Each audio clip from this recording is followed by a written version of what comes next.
The Seahawks are a lot better than other franchises. Seattle could be the Cardinals, for instance. Or the Dolphins. But Pete Carroll and Schneider seem to have found a way to get Seattle either to playoff contention or deep into the playoffs every season. 12s should be proud. 2018 was supposed to be a rebuilding season. Or, as Schneider called it last offseason, retooling.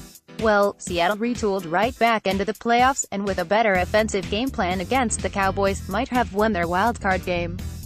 No matter, because 2018 was a success even if the Seahawks didn't make it to the Super Bowl. Heck, they weren't even supposed to win half their games, according to some. But they did because they have an excellent quarterback in Russell Wilson and a great running game with Chris Carson. Wilson and Carson were two major reasons that Seattle won 10 games. The offense was decent enough. But this article isn't about the offense because the defense was good enough to get Seattle 10 wins as well. In fact, the offense was somewhat known because of Wilson. The defense was much more of a question mark with players at safety, cornerback and linebacker who you just weren't sure were good enough.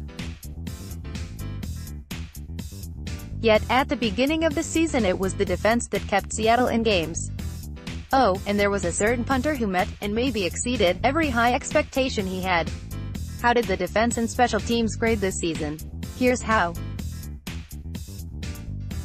Next, defensive grades for 2018. Page 2, photo by Abby Parr, Getty Images. The Seahawks had two absolute studs along the defensive line this year, Frank Clark and Jarran Reed. Clark needed to produce at a high level, but there was a question of whether he could after Seattle lost fellow pass rushers Michael Bennett and Cliff Avril. But Clark showed he's a boss and collected either 13 or 14 sacks, depending on who you believe. Oddly, ESPN lists Clark with 14 sacks this year while Pro Football Focus and NFL.com have Clark with 13. No one was sure how good Reed would be as he was a second-round pick who proved he could be good but not great. In 2018, Reed was great. He had 10.5 sacks and 12 tackles for loss. Maybe he isn't Aaron Donald, but he is a lot better than most defensive tackles in the NFL. And he could be better in 2019. The rest of the defensive line, though, were not near the consistent quality of Clark or Reed. Dion Jordan needs not be resigned. Even though he had his healthiest season since 2013, he only produced 1.5 sacks. Not good enough. Shamar Stephen was decent, but Seattle still struggled against the run sometimes, and that is what Stephen's specialty was supposed to be, stopping the run. Nazir Jones was invisible most of the season and is now transitioning to end. Grade B. Clark and Reed are solid as though linebacker Bobby Wagner proved to once again be the best linebacker in the NFL. Before the season, he was supposed to become the leader of the defense. I'm not sure, though, that he did that. Wagner is the defense's best player, but being a vocal leader isn't a natural thing for him. Clark seemed to become more of the leader on the field as the season wore on. Wagner had an ever-changing cast of linebacker partners, though. K.J. Wright missed most of the season with a knee injury. Michael Kendricks was good when he played, but he was suspended for a chunk of the year and then got hurt. Austin Calitro wasn't supposed to play as much as he did, but he was simply okay in his first season in Seattle. Grade B. Wagner with an, though, secondary. Cornerbacks were a huge question entering the season. Shaquille Griffin got moved to the left side and he was good but not great this season.